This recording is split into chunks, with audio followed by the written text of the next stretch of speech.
menuntut ilmu ni wajib. Bila kita belajar, kita tahu sempadan nak bercakap. Ada benda boleh cakap, ada benda tak boleh. Gitu. Bukan semua benda boleh. Itu hukum Allah begitu. Dan apabila jadi murtad seorang, maka wajiblah di atas pemerintah pekerjaan muslimin, seperti raja menyuruh akan dia kembali kepada Islam dengan mengucap 2 kalimah syahadah dan menyuruh akan dia bertaubat daripada kesalahan murtad itu.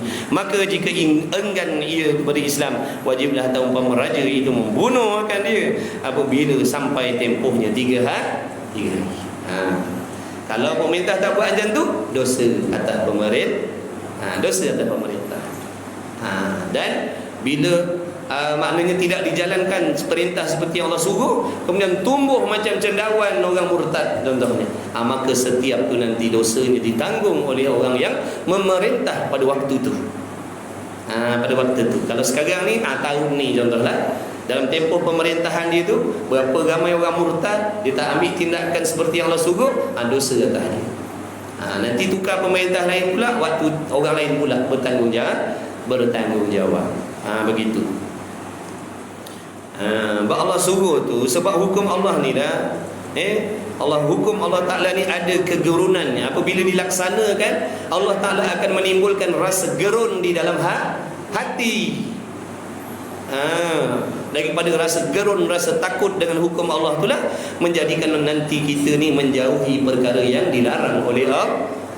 Orang tak berani. Kalau setakat bayar denda, orang sekarang banyak duit. Bayar denda 20-30 ribu, orang banyak duit. Dalam poket, dalam piuk duit sekarang.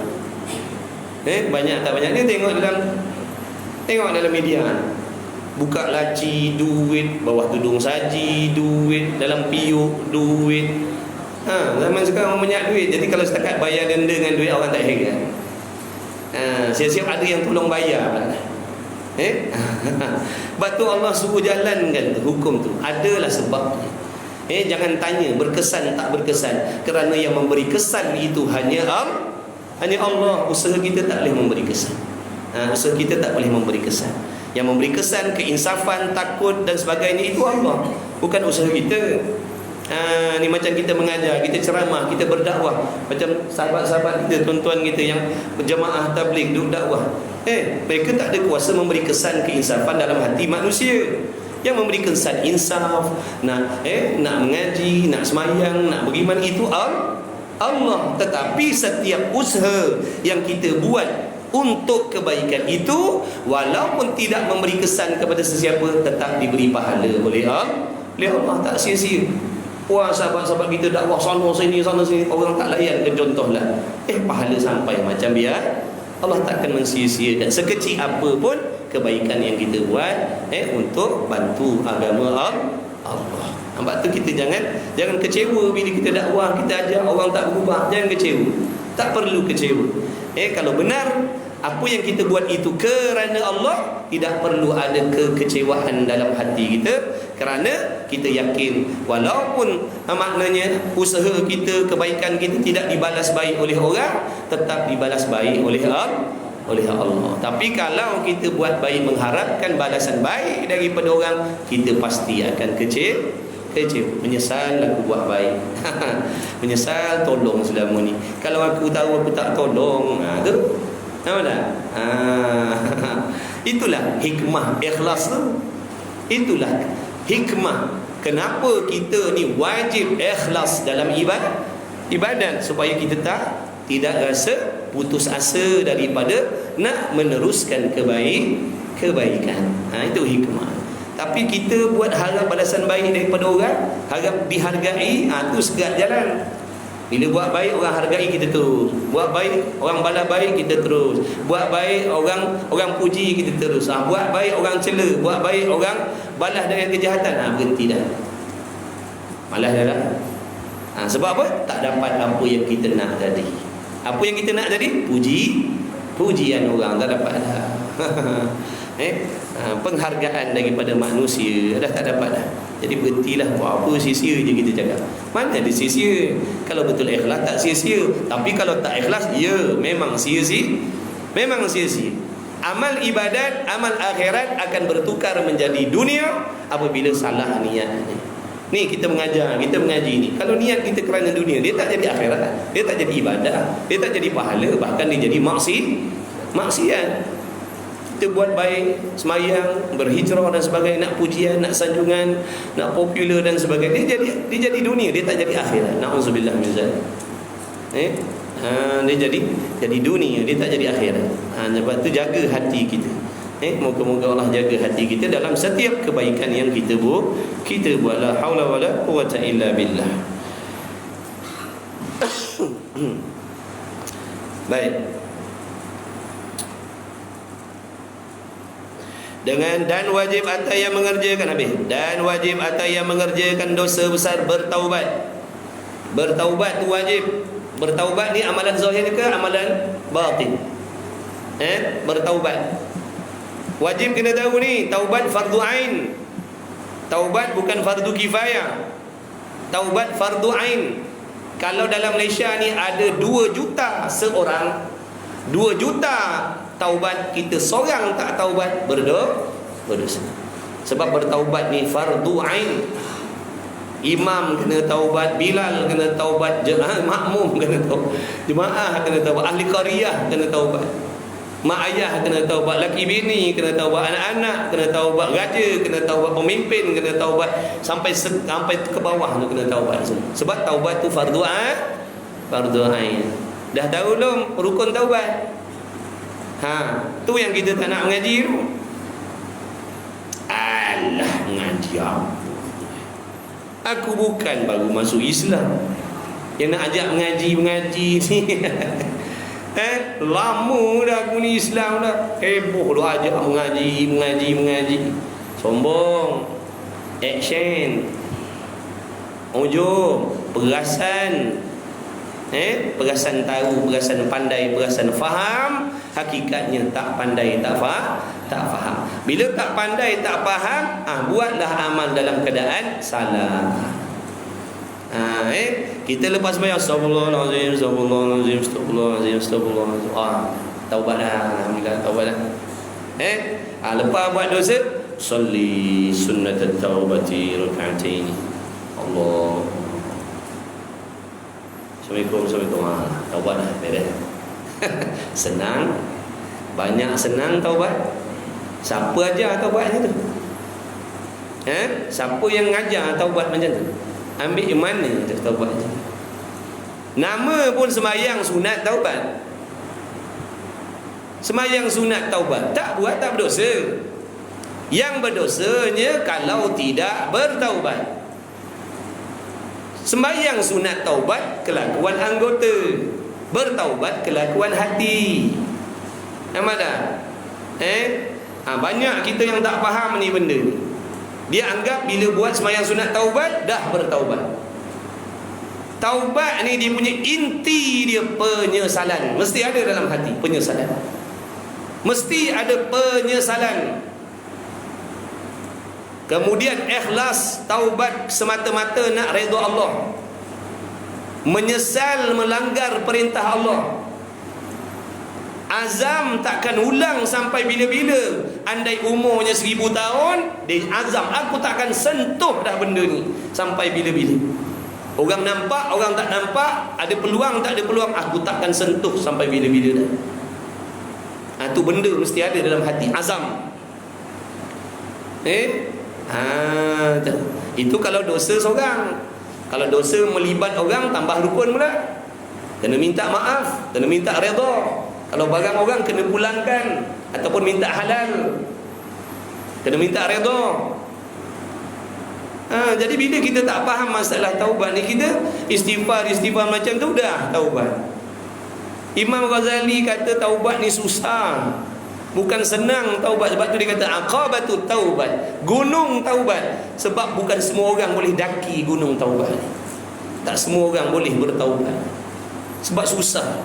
Nak taubat datang bisikan, nanti ya dulu, muda lagi, belum becen lagi, esok nak taubat je setan kata, alah tak payahlah mat, muka kau ni halah, kau ni yang ngati ayam je ni, nanti dulu Kau taubat kan besok kau buat balik. Besok kau buat balik. Dah mempermain-mainkan taubat. Katanya setan. Katanya setan. Kan kau taubat hari ni, esok lusa kau buat balik. Kan ke kau main-main dengan taubat? Nampak? Dia tahu kita tak ada ilmu. Dia tahu kita tak ada ilmu. Dia tahu kita tak faham apa itu taubat. Jadi mudah permainkan. Nak taubat dia kata tak payahlah, nanti selang 2 hari kau buat balik. Lepas tu kan kau taubat balik. Lepas tu kau ulang balik. Lepas tu kau taubat balik. Kau mempermain-mainkan taubat. Nanti Tuhan lagi benci dengan kau. Katanya setan. Ada tak timbul macam tu dalam hati kalau nak bertaubat? Imam Ghazali kata pasti ada bisikan macam tu. Ataupun bila nak taubat takut terulang balik dosa, timbul perasaan, aku kalau taubat nanti macam mana kalau terulang balik? Tak jadi taubat. Jadi Imam Ghazali kata macam mana?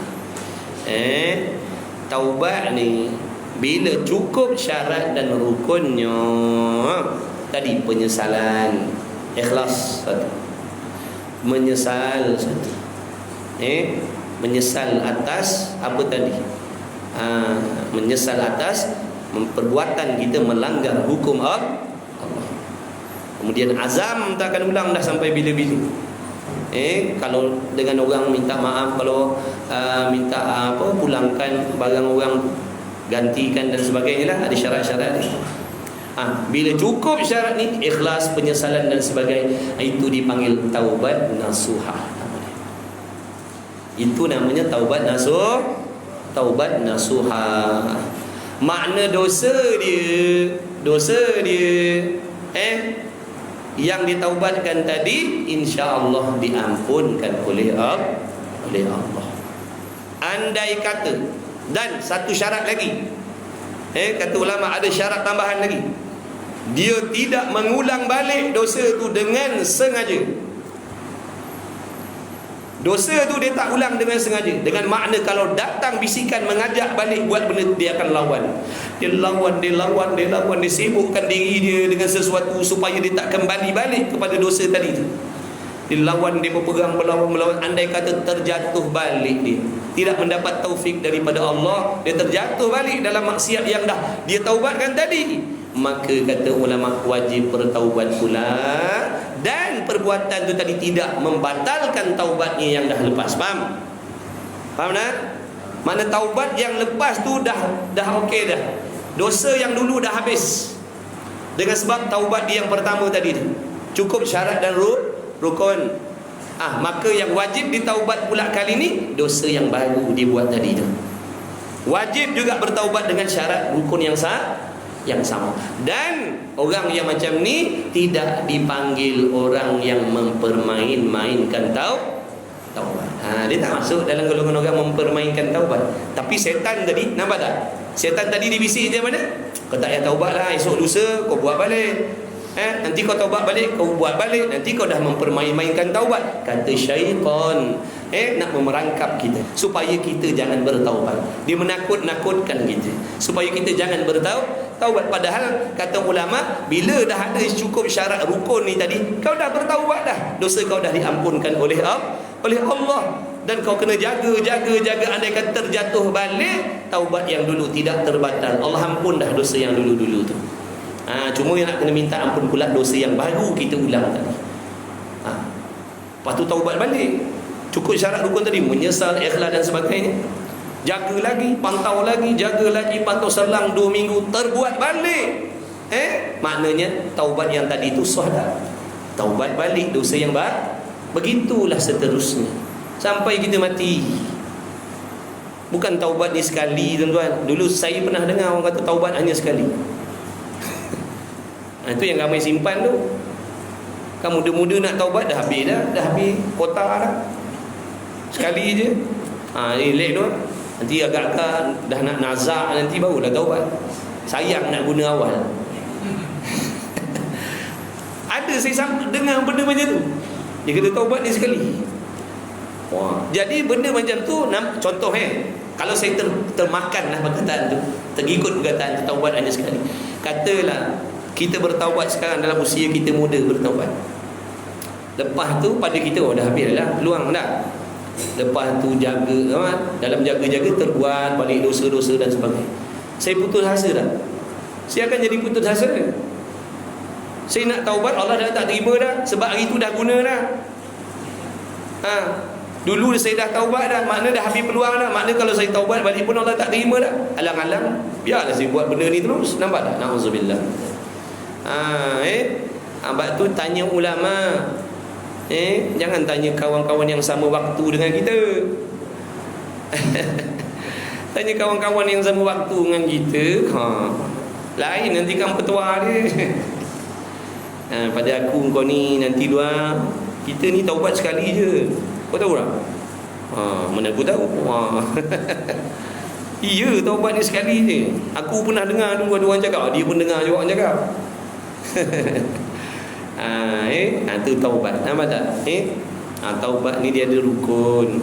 Lepas bertaubat tadi, kata Imam Ghazali, buat sembahyang sunat baru buat sembahyang sunat taubat. Nak memperindah,kan lagi taubat. Taubat tak syarat atas sejadah. Taubat tak sejadah ambil wuduk. Taubat tak syarat menghadap kiblat. Sambil naik motor boleh taubat. Sambil atas kereta boleh taubat. Dalam traffic jam boleh taubat. Sebab dia amalan hati. Nampak tak? Allah nak mempermudahkan kita umat Nabi Muhammad sallallahu alaihi wasallam. Maknanya kok mana-mana pun Allah nak ampunkan juga dosa kita. Allah permudahkan. Tak macam umat dulu, nak taubat kena bunuh diri. Ada syariat umat dulu, nak cuci dosa kena bunuh diri, baru Allah ampunkan. Kita umat Nabi Muhammad SAW ni punya besar rahmat kita dapat. Dengan adakan benda-benda tadi dalam hati kita, kamu dah bertaubat kepada Allah. Lepas tu apa tanda-tanda taubat kita Allah terima? Apa tanda-tanda dia? Kalau taubat kita itu sadiq, kalau taubat kita taubat nasuhah, apa tanda dia? Ada alamat dia. Alamat yang antara petanda taubat kita diterima oleh Allah, kita berasa takut gerun untuk mengulangi dosa, walaupun dosa kecil. Walaupun dosa kecil, rasa takut nak buat balik, rasa nak ulang tu, rasa takut nak ulang. Jadi takut sebab hatinya bersih dah. Hati dia dah bersih, hati dia dah suci.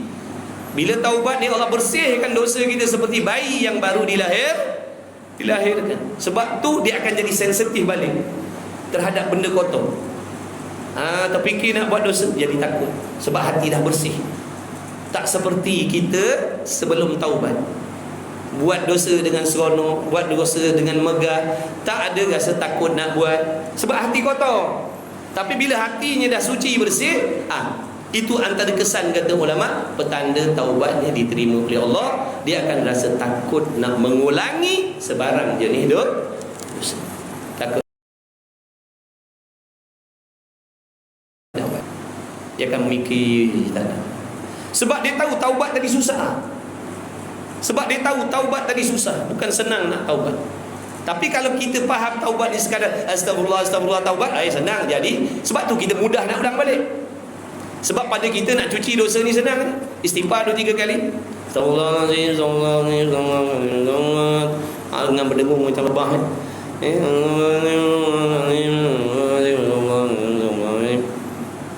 Taubat dah. Lepas tu astagfirullahalazim, astagfirullahalazim, astagfirullahalazim. Macam mana boleh tinggal RM10 duit tadi? Tadi rasa baru cocok ATM tadi RM500. Macam mana beli RM10? Mulut astagfirullahalazim, astagfirullahalazim. Taubat gitu. Nampak tak? Sembahyang sunat taubat, Allahu Akbar. Solat sunat taubat, Allahu Akbar. Dalam sembahyang tadi hati kita tak ada pun syarat-syarat dan rukun taubat tadi. Dalam sembahyang sunat taubat tadi hati kita ke lain. Hati kita ingat dunia, hati kita tak apa-apa, ingat laki, ingat bini, ingat projek, ingat duit, macam-macam lagi. Yang perempuan ingat masak, nak masak apa hari ni, besok laki balik nak masak apa. Sembahyang sunat taubat malam Allah. Besok lagi balik. Apa? Lalu dah habis mati sejuk ni. Taubat dah tu. Nampak tak? Sebab tu kata ulama, kalau beramal tanpa ilmu, amal tak sah. Dia akan buat main agak-agak. Rasa-rasa betul dah ni. Dia main rasa. Rasa-rasa taubat dah. Rasa-rasa taubat dah. Sebab tu kena ilmu. Sebab tu Nabi kata al-ilmu imamul amal. Ilmu tu ikutan bagi amal. Apa pun amal mesti ada ilmu. Kita tak nak belajar macam mana amalan kita Allah nak terima. Cara buatnya salah, syaratnya tak cukup, rukunnya tak cukup. Betul tak? Ibadat bukan kita punya, tuan-tuan. Ibadat ni Allah punya, perintah Allah. Ada disiplin dia. Ada SOP dia. Bukan boleh buat mandai-mandai ikut sesuka hati. Tak boleh. Sebab tu kalau kita ibadat, tak kisahlah ibadat yang besar, yang kecil, kalau tak ikut dia punya undang-undang tadi, Allah takkan terima. Dah tu macam mana kita nak tahu? Mengaji. Bila belajar mengaji, duduk macam ni baru tahu. Oh, macam ni cara. Baru tahu. Baru tahu. Kalau tak mengaji, taknya tahu. Kita ingat astagfirullah, dah cuci dosa. Besok lawan laki balik. Besok lawan laki balik. Dah tadi dah istighfar. Astagfirullah. Semalam tengking laki semalam tengking laki, tunjal dahi laki. Balik lambat. Balik lambat. Lepas semayang, astagfirullah, dah taubat. Lepas tu salam laki, salam. Taubat dah tu. Kira taubat dah tu. Salam macam tu kira taubat. Dah Allah tak akan ampunkan selagi kau tak minta ampun dengan laki. Awak saya minta maaf. Bila dah kata saya maafkan awak, saya redha, baru gugur dosa ni. Kalau dengan salam-salam tak minta ampun, tak minta maaf, kalau dapat laki baik tak apa. Kalau dapat laki baik tak apa. Makna dalam diam pun dia maafkan bini dia.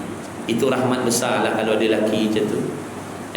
Kalau jenis laki, aku tak akan ampunkan kau selagi kau tak minta ampun kan. Berat lah.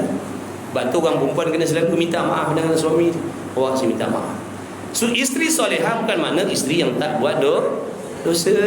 Mana nak cari orang tak buat dosa ni? Kita kahwin dengan manusia, bukan malaikat. Ya betul lah. Ya lah tu.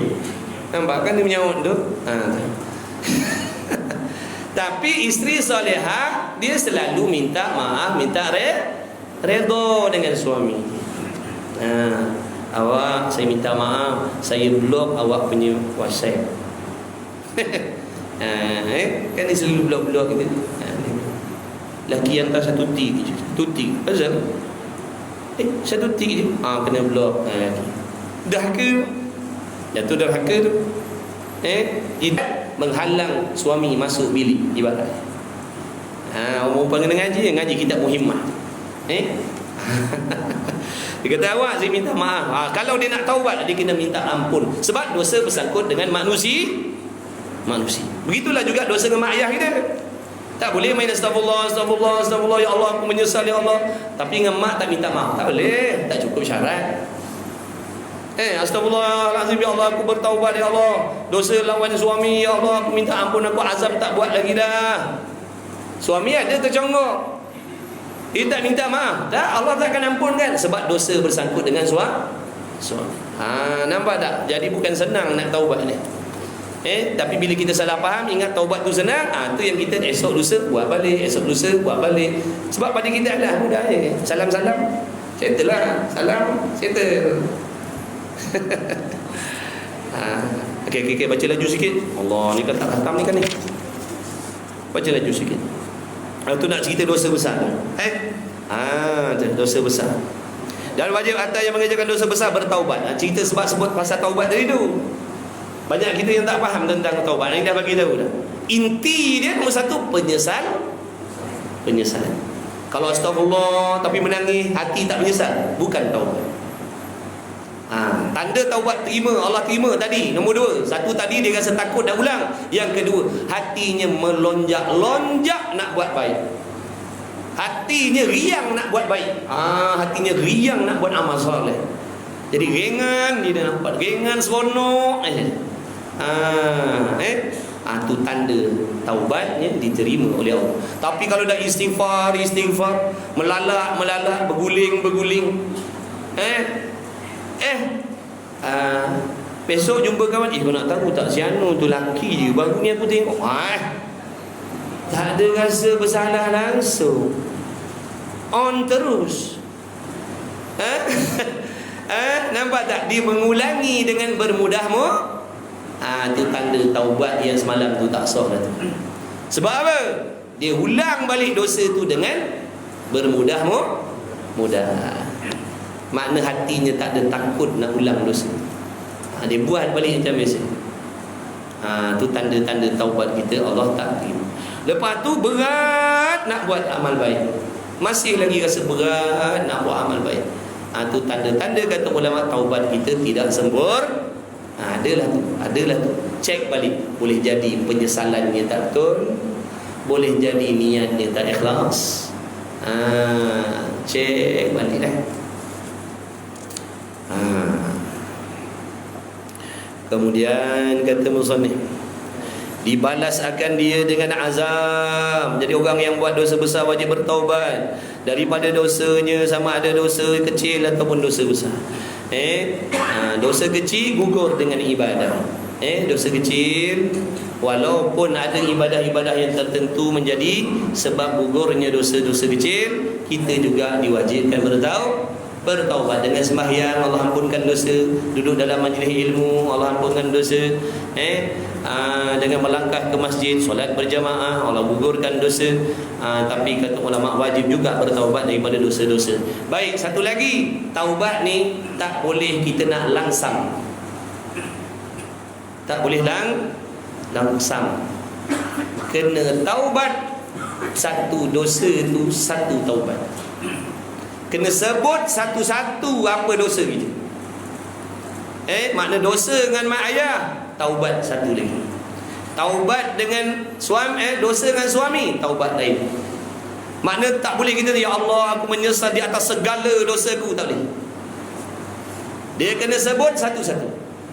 Kecuali dia tak mampu dah nak ingat apa dosa dia lagi, baru umum.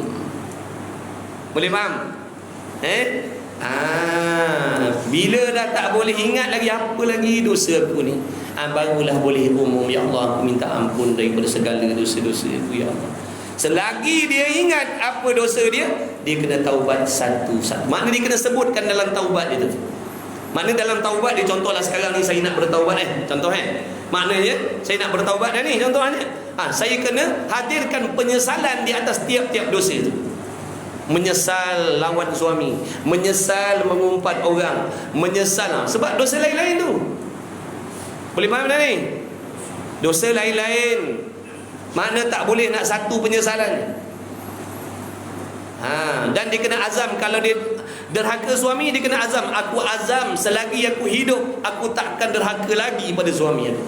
Itu syarat. Allah nak tengok bulat ke tidak hati dia untuk meninggalkan maksiat. Walaupun kita tahu kita manusia, mustahil kita tak akan buat dosa, tapi menjadi syarat untuk melihat kebenaran hati seseorang tu. Betul ke tidak dia tak nak dah buat dosa dengan Allah, Allah nak tengok hatinya bulat ke tidak. Kalau ada lagi persangkutan dalam hati kita, ada rasa nak buat juga nanti, tak sah taubat kita. Ada rasa nak buat balik, tapi bukan sekarang lah, tunggu 3 hari. Hari ni, esok, lusa suami dapat gaji, kira dulu kan. Lusa suami dapat gaji, makna 3 hari ni dulu. Astagfirullahaladzim. Lepas dapat gaji esok dah habis, saya nak buat balik. Itu tak sah. Itu tak sah sebab hatinya masih bersangkut nak buat. Jadi tak boleh dah, putus maknanya. Putus hati. Putus hati dengan maksiat. Faham tak putus hati? Faham tak putus hati? Tak nak buat sampai bila? Bukan kata nanti selang 2-3 tahun besok ulanglah balik. Sesekali terkinyam, nak melepaskan terkinyam ni ulang buat dah jarang-jarang. Tapi sekarang ni tak adalah. Sekarang ni aku taubat dah. Tapi akan tengok, akan datang tengok macam mana. Kalau mood okey, kalau mood tak okey ulang lah sikit-sikit. Nak hilangkan tergagap, tak sah. Tahu? Tidak sah. Sebab apa? Hati tidak putus dengan maksiat. Nampak tak? Kalau kita tak mengaji, tak tahu benda-benda itu. Betul tak? Itulah bertuah Allah pilih kita belajar. Tadi sebelum datang tak tahu, dah datang tahu dah. Alhamdulillah. Barulah kita tahu yang taubat kita sebelum ni tidak sah. Baru tahu taubat kita sebelum ni tidak sah, sebab tak melengkapi syarat dan rukunnya. Menyesal aku datang kata. Menyesal pula. Menyesal aku tahu. Kalau tak tahu kan elok.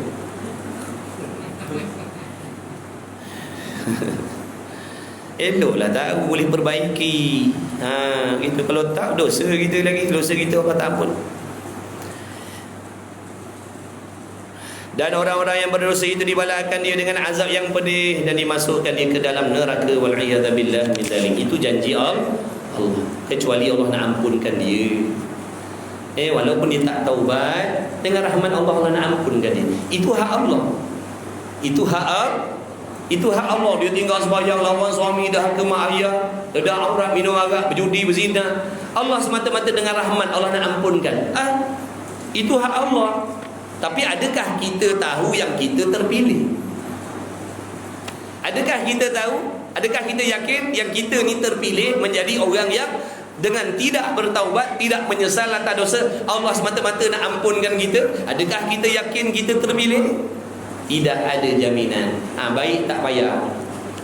Baik kena tahu. Baik kena taubat macam orang ramai-ramai.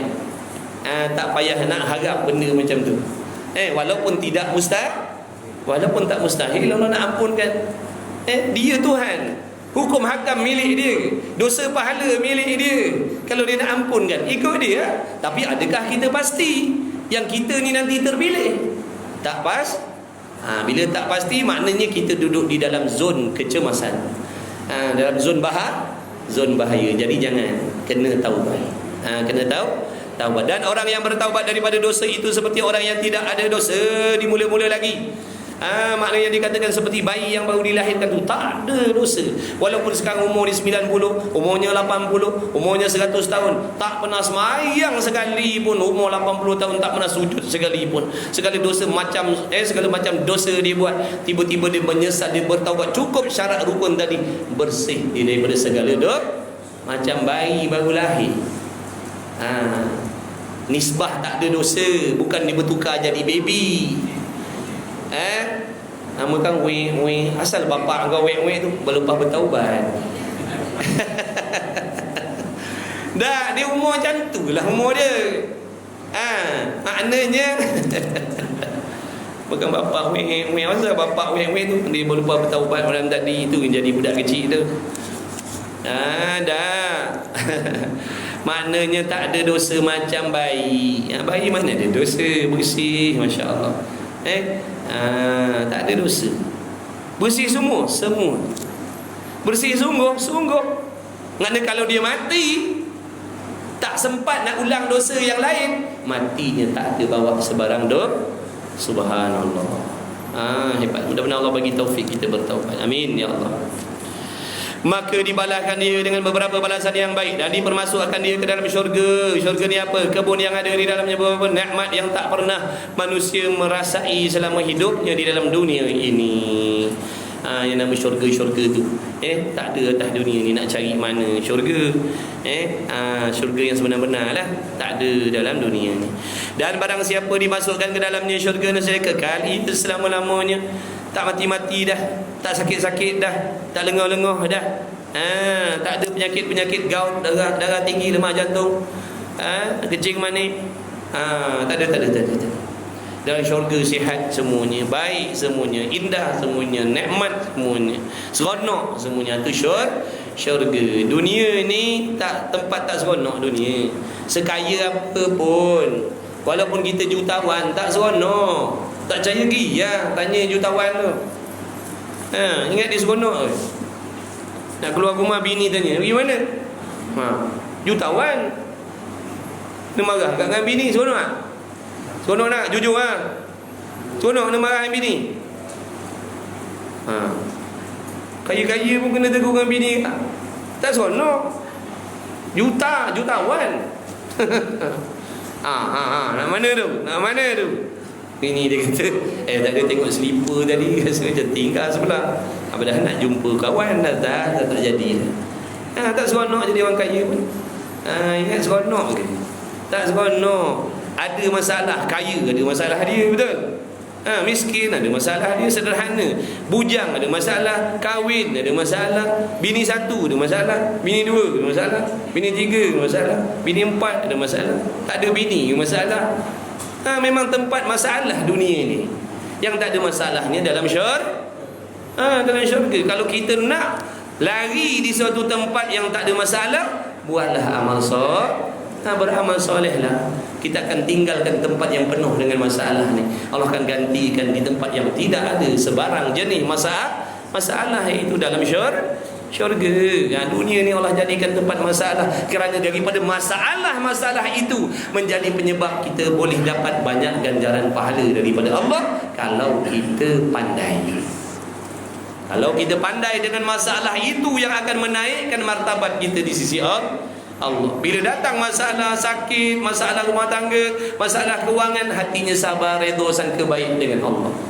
Diampunkan oleh Allah, ditinggikan darjat oleh Allah. Jangan main-main pahala sabar ni tuan-tuan. Pahala sabar, pahala redha dengan musibah yang Allah bagi ni. Siapa dekat sini sanggup sembahyang tahajud 70 tahun tanpa tinggal walau satu malam pun? 70 tahun berqiyamul lail, tak pernah ponteng. Pahala sabar atas musibah lebih besar daripada itu lagi. Nampak tak? Pahala sabar atas ujian yang Allah bagi itu, pahalanya lebih besar daripada bertahajud 70 tahun setiap malam. Tapi kita tak tahu rahsia.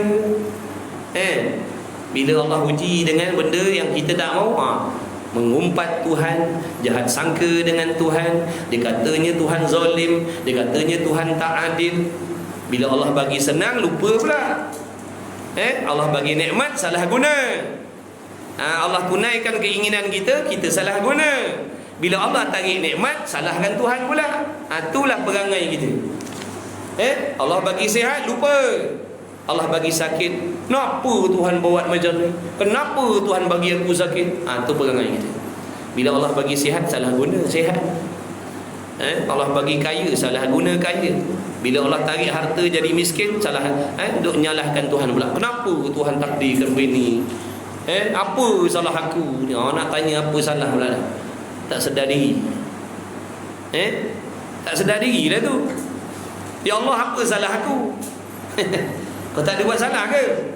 Kau malaikat ke? Yang nak tanya Tuhan apa salah aku sampai kau uji aku macam ni? La ilaha illallah. Nampak punya buta hati kita. Dosa kita sendiri pun tak tahu apa yang kita buat. Sampai tanya, ya Allah, apa salah aku ni sampai macam ni ujian kau bagi? Tu diri kita lah tu. Kita cerita tentang diri kita, bukan cerita tentang diri orang. Allah bagi nikmat, kita lupa kepada dia. Allah bagi kesusahan, Allah bagi bala, kita menyalahkan Tuhan. Jadi sikap kita bukan macam hamba kalau begitu. Itu bukan sifat hamba gitu. Itu bukan kehambaan, itu sifat ketuanan nama dia. Nak dilayan dengan yang elok-elok. Itu tuan, bukan hamba. Hamba dia tak peduli apa tuan dia bagi, dia terima. Itu betul hamba. Ini kita banyak komplain, hamba. Ingat senang nak jadi hamba Allah ni. Boleh tulis atas kertas je. Masuk duit RM5 dalam sampul, tulis hamba Allah. Macam tu. Boleh jadi hamba Allah macam tu. Tak mudah. Dan barang siapa dimasukkan ke dalamnya dia kekal selama-lamanya dan muda selama-lamanya. Masya Allah, tabarakallah. Muda tuan-tuan. Siapa tak nak jadi muda ni? Ada yang tak nak jadi muda? Ada? Orang perempuan nak jadi tua ke nak jadi muda balik? Tak nak? Pelik orang tanya benda ni. Baik lelaki, baik perempuan semua nak muda kan? Tu yang beli lotion macam-macam tu. Dah kalau tak nak muda balik, buat apa beli ambil duit tu? Nak nampak muda lah tu punya pasal tu. Sapu sini, sapu sini, sapu sini. Kening lotion lain, hidung lotion lain, bibir lotion lain, pipi, banyak aksesori ni. Kita orang lelaki sabun buku tu je. Orang lelaki aksesori dia tak banyak. Sabun buku tu je. Itulah dia punya lotion, itulah dia punya shampoo. Tapi kulit tulus mulus je. Itu kelebihan orang lelaki. Dia pakai sabun buku tu je. Itulah shampoo dia, itulah cuci muka dia. Silap itu ubat gigi dia juga. Dia tak ada kalut nak beli macam-macam aksesori. Orang perempuan dia macam-macam aksesori. Nak nampak kulit pulu apa tegang, nampak apa pelopos apa nama flawless, susah nak menyebut. Nampak tak? Nak menyebut pun susah. Beramal soleh lah, bersihkan hati, kenal Tuhan, takut kepada Allah. Yang orang perempuan taat suami, siapa pun suami kita, besok Allah masukkan dalam syurga, jadi muda, lebih cantik, indah, lebih daripada bidadari lagi. Subhanallah, muda lama-lama. Bukan macam ni fizikal kita dalam syurga besok. Tak ada, bukan macam ni. Mantap semua. Tak ada tempat nak komen. Dalam syurga besok, laki ke bini tak ada tempat nak komen, semua like sahaja. Tak ada nak komen apa, like aja semua. Daripada hujung rambut sampai hujung kuku, like semua. Dalam dunia tak boleh. Bukan sempurna kita dalam dunia. Muka lawa, mulut jahat, nampak? Muka lawa, mulut jahat pula. Tu kan ada tempat nak komen. Kau ni muka je lawa lah, mulut kau ni suka nyumpah lah ni. Nampak tak? Ada komen, muka lawa dah. Dalam syurga dah sempurna semua. Sempurna, sesempurna-sempurnanya Allah jadikan. Lebih hebat daripada bidadari lagi. Masya Allah, orang muslimah, muslimat yang solehah, bertakwa, dia lebih hebat daripada bidadari. Bidadari ni kalau dia minum air, tuan-tuan, nampak mengalir, punya mulus punya kulit. Orang perempuan muslimat besok lebih dahsyat daripada tu lagi. Tu bidadari. Dia kalau hulur jari dia dekat langit dunia ni, bidadari ni, gelap matahari. Sinaran matahari tu gelap, bercahaya lagi bidadari. Jadi orang perempuan lebih dahsyat daripada itu lagi. Tapi yang solehah lah, yang taat suami. Yang melawan tak dapat. Yang melawan tak dapat. Syurga tu Allah jadikan tempat orang yang banyak sabar. Itu syurga. Laki ke perempuan ke, atas dunia ni diuji dengan sakit macam-macam, dalam syurga tak ada dah sakit-sakit. Ni yang datang-datang ni semua sakit ni, saya tahu. Ni sakit pinggang, tumit menyucuk-nyucuk, macam-macam. Menyucuk-nyucuk tu yang tak tahan tu. Dalam syurga tak ada dah benda-benda tu. Dalam syurga tak ada dah. Masya Allah. Dunia ni Allah bagi sakit-sakit tu nak cuci dosa kita, nak naikkan pangkat kita sisi Allah. Dia cantik-cantik, tak payah make up, tak payah beli-beli, tak payah ambil duit laki beli benda-benda tu. Dalam syurga besok tak payah beli-beli. Tak ada benda busuk, hingus tak ada, air basi tak ada, kentut tak ada, kecing berak tak ada. Tak ada. Makan jadi kasturi. Makan jadi kasturi, jadi pewangi pula dah. Dah tu makan dalam syurga bukan kerana lapar, makan dalam syurga kerana nak berseronok. Dalam syurga bukan makan lapar, jom makan dalam syurga. Tak ada. Dalam syurga tak ada makan bukan sebab lapar. Dalam syurga makan minum semua nak berseronok. Makan nak seronok, bukan makan sebab nak, macam makan air raya kan. Air raya. Ada orang pergi rumah orang nak pergi makan kuih sampai kenyang. Mana ada orang nak makan seronok je kuih raya tu. Mana ada orang sampai nak makan kenyang kuih raya. Habis kuih raya orang nak makan sampai kenyang. Tapi ada juga kadang-kadang ada kuih lagi, tambah sikit, tambah kuih. Tu makan sampai kenyang, tak apalah, dah hari raya dah. Menyirap pun tambah dia juga. Batu kuih macam-macam bekas, ada 15 bekas, 12 bekas. Bukan kuih. Sebab nak seronok-seronok makan. Bentuk lain-lain, rasa sama je.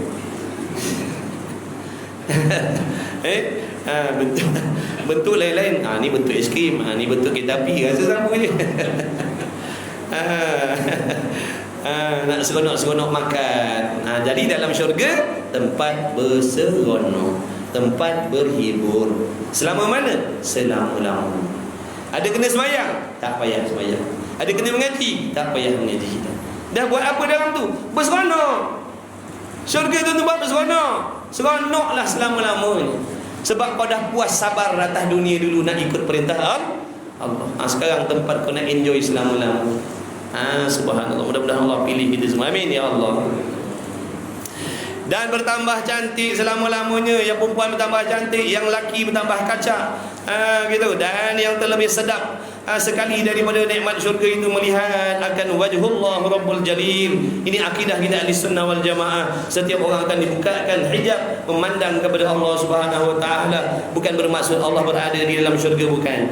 Waktu penduduk syurga itu di dalam syurga, Allah memuliakan penduduk syurga sekalian ni dengan Allah Taala memberi nikmat memandang, mentajallikan kepada zatnya. Bagaimana? Wallahu a'lam caranya, wallahu a'lam. Ni musallih nak doa ni. Nak doa dah ni. Amin amin, kita pakai aminkan Ini doa tuan pengarang kitab ni. Bismillahirrahmanirrahim. Allahumma salli ala Muhammad wa ali Muhammad. Allahumma ja'alna min ahli jannah wa la taj'alna min ahli an-nar. Allahumma ba'id bainana wa baina khataayana kama ba'adta bainal masyriq wal maghrib. Allahumma khtim lana bi husnil khatimah wa la taqtimna ya Allah bi su'il khatimah.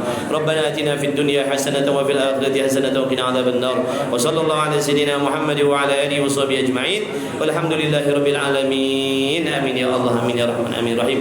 Telah selesailah pungutan aku dan tulisan aku dengan ini taufik, dengan taufik Allah Subhanahu wa taala dan hidayahnya Allah pada jam pukul 6 petang waktu Malaysia di Kampung Paloh, Bunut Payung, Kelantan, di rumah Haji Wan Ahmad bin Haji Wan Ibrahim pada hari Ahad 2 hari bulan Jamadil Awal sanah yang di tahun 1409 Hijrah. Minal hijratin nabawiyah ala sahibiha afdalus salati wa azkat tahiyyati ala yadi jami'iha al-faqir ila rabbih Abdul Aziz. Ini nama tuan pengarang kitab ni. Ismail Al-Fattani, dia orang Fattani tapi duduk di Kelantan. Ghafarallahu li wa li walidayya wa li masyayikhi wa li jami'il muslimin wal muslimat wal mu'minin wal mu'minat. Amin ya arhamar rahimin. Wa sallallahu ala sayyidina Muhammad wa ala alihi wa sahbihi ajma'in. Kullama dzakarahu dzakirun wa ghafala an dzikrihi al-ghafilun wa sallama tasliman katsiran walhamdulillahi rabbil alamin. Baca-baca lagi, kena baca habis kata ngaji kulit ke kulit. Kulit ke kulit. Baca tu peringatan. Sekiranya ni baca laju ni tak ada nak hurai-hurai, dia baca laju je. Sebab nasi mulut dah sejuk kat luar. Sekiranya didapat di dalam risalah ini cakapan yang kurang jelas pada bahasa ataupun pada ibarat atau pada masalah, diharapkan murajaah kepada pengarang. Jadi kalau kita dapati dalam kitab ni ada khilaf, ada ghalat, ada ralat, pergi hubungilah pengarang ataupun ahli keluarga pengarang, tanya, murajaah, merujuk kepada dia. Mudah-mudahan dapat diterangkan dengan sekiranya didapati salah, diharapkan kepada yang membaca dan yang melihat, kita ni lah. Kau ada yang alim, bila baca kitab ni, melihat ada kesilapan-kesalahan, memberi teguran secara Islam dengan bahawa digariskan di bawah. Kalau ada perkataan salah, ni cara nak betulkan kitab, gariskan kat bawah tu. Jangan contoh-contoh. Jangan contoh-contoh, ini salah ni, contoh-contoh. Bukan macam tu cara ni. Garis elok kat bawah. Itu adab dengan kitab. Kemudian apa lagi? Kemudian mendatangkan pula dengan perkataan yang betul di tepi risalah ini. Lepas tu buat pembetulan dekat tepi, buat nota. Mudah-mudahan yang betulnya begini. Macam tu cara ni. Cara kalau ada lah. Mana-mana kitab pun macam tu. Kalau cara nak betulkan, jangan conteng-conteng, pangkar-pangkar, raba-raba, pakai liquid, jangan. Supaya katanya dapat saya merujuk kesalahan itu kepada yang betul. Maklumlah manusia itulah yakhlu 'anil khata'i wan nisyan. Maklumlah kata dia, kita ni manusia tak boleh lepas daripada lupa, daripada salah silap, kata dia. Jadi tak mustahil dalam kitab ini ada kesalahan. Dia kata tak mustahil. Jadi kalau anda kata ada, cakap elok-elok, maknanya tegur baik-baik, gitu. Mana yang salah dan tunjukkan yang betul. Dan jika tidak mendatangkan dan tidak menggantikan dengan yang betul, bahkan semata-mata mengatakan salah, maka adalah teguran itu bukan teguran secara Islam, bahkan dinamakan teguran syaitan yang tidak memberi manfaat. Sebab tu kalau kita nak kata orang salah, kena tunjukkan yang betul. Awak ni salah ni, awak ni salah ni, yang betulnya mana? Mana aku tahu? Itu namanya teguran syaitan namanya. Kalau teguran Islam, awak salah ni buat macam ni, yang sepatutnya awak kena buat macam ni. Tu. Ini kan ini salah ni, ini salah ni, ini tak kena ni, ini tak betul ni. Dah yang betulnya mana? Mana aku tahu? Itu teguran syaitan namanya. Dan tidak berguna dan menyesatkan ia akan orang-orang awam. Sekali lagi saya berharap kepada alim-alim ulama dan yang mahir, orang alim-alim yang mahir pada ilmu usuluddin, ditatapkan, ditilik risalah ini dengan insaf dan mengulang-ulang baca dan renung. Sekiranya didapati padanya risalah ini menyalahi dengan ajaran ahli sunnah wal jamaah, maka hendaklah mendatangkan yang betul dengan ahli sunnah wal jamaah itu, supaya berpanjangan petunjuk dan berhamburan ilmu yang sebenar. Sebelum nyata, janganlah segera mencela-cela, kerana yang dicela itu mungkin betul, maka tidak merosakkan. Jangan mencela-cela itu dengan seimbang kata penyair, abal kalama unasul akhlaqi lahum wa ma alaihi idza abuhu min darar wa ma darra syamsa ad-duha fil ufuqi tali'ah alla yara dawuha man laysa dha basar. Artinya mencela orang, mencela oleh manusia akan perkataan yang tiada habuan bagi mereka itu pada pengetahuannya, padahal tidak ada atas perkataan yang salah. Tiada perkataan yang salah dan rosak apabila mencela mereka itu akan dia tiada merosak akan matahari di waktu duha pada ketika naiknya di tepi langit oleh ketiadaan melihat cahayanya oleh orang yang buta. Maksudnya kalau dalam kalangan dalam kitab ni dah ada betul dah makna dah ramai ulama duk tengok duk ngajar kitab ni tak ada yang salah, tiba-tiba ada orang yang kata salah kitab Misbah Munir ni, jangan risau, tidak memberi mudarat pun dengan sangkaan-sangkaan jahat yang macam tu. Kerana orang yang nak menegur tu dia tak ada habuan pada ilmu ni, dia tak faham ilmu ni, dia nak menyalahkan. Ibaratnya maknanya tak memberi mudarat, kitab ni dirad, dibangkang, ditolak oleh orang-orang yang tidak bersealiran dengan ahli sunnah wal jamaah, tidak memudaratkan kitab ni. Tidak memudaratkan perkara yang sebenar ada dalam kitab ni, walaupun ada golongan-golongan yang tertentu yang menolak kitab ilmu sifat 20 ni. Ibaratnya mana? Ibaratnya kalau matahari di sebelah, matahari di waktu pagi tu, matahari duha tu naik terang, tiba-tiba ada orang buta, dia kata, oi, gelapnya lah dunia ni. Walaupun dia kata gelap-gelap, dah tetap matahari itu menyinari. Sebab penglihatan orang yang buta itu tak boleh memberi mudarat kepada terangnya cahaya. Wallahu. Sekian, terima kasih muallif tuan pengarang kita. Habis dah. Ada lagi tulisan kat belakang? Tak ada dah. Berapa tahun baca kitab Imam? 8 tahun setengah, masya-Allah. Dalam tempoh 8 tahun ni ada yang dah meninggal? Ada. Ramai dah meninggal dalam masa 8 tahun. Masya Allah. Ramai yang meninggal baca kitab ni tak habis-habis. Bayangkan. Dah setahun 12 kali je. Setahun 12 kali je baca kat sini. Dah sebulan sekali. Tu tak tolak saya ponteng lagi. Saya ponteng kan dah setahun 5 kali je baca kitab. Ala kulli halin, alhamdulillah, ni semua taufik daripada taufik Allah Taala semua. La haula wala quwwata illa billah. Alhamdulillah. Nanti kita dah kita belum ganti kita apa? Relax dulu kan? Kita habiskan kitab yang ada dulu kan? Nanti kita ganti sebab ada kitab satu lagi tak habis lagi. Nanti kita bincanglah insya-Allah. Kita baca kitab Faridah ke? Insya-Allah. Cukuplah sekadar itu. Alhamdulillah. Mudah-mudahan Allah terima, mudah-mudahan Allah bagi ilmu yang bermanfaat kepada kita semua dengan berkat malam Jumaat, dengan berkat majlis ilmu, dengan berkat Nabi kita Muhammad sallallahu alaihi wasallam. Mudah-mudahan segalian dosa-dosa kita, kedua ibu bapa kita diampuni oleh Allah Subhanahu wa taala, ahli keluarga kita, kawan-kawan, teman-teman, sahabat kita semuanya ahli jiran tetangga kita sekaliannya. Mudah-mudahan di dalam rahmat dan redha Allah Subhanahu taala, mudah-mudahan dipanjangkan umur, diberi umur yang berkah, diluaskan rezeki halal yang berkah, dikurniakan kesihatan yang berkah. Mudah-mudahan Allah beri kita kesabaran di dalam mentaati perintah Allah Subhanahu wa taala. Mudah-mudahan Allah merezekikan kepada kita semuanya husnul khatimah.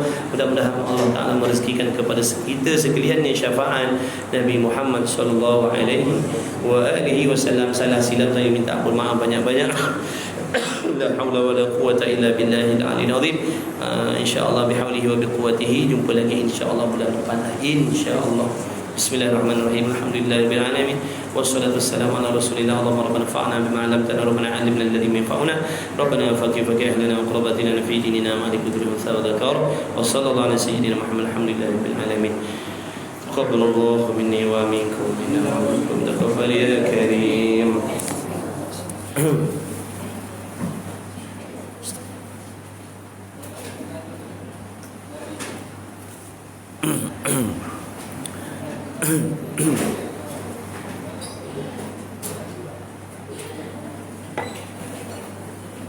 Jangan.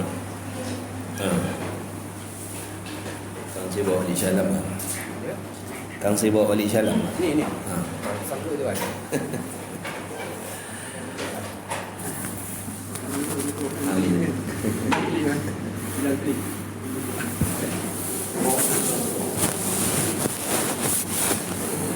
Amin amin.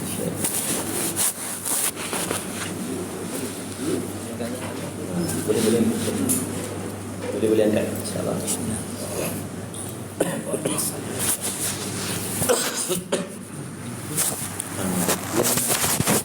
Tak pandang.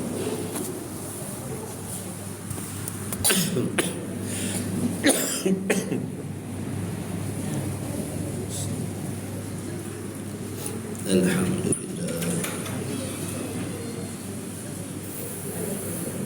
Sama-sama. Aqimus salah insyaallah.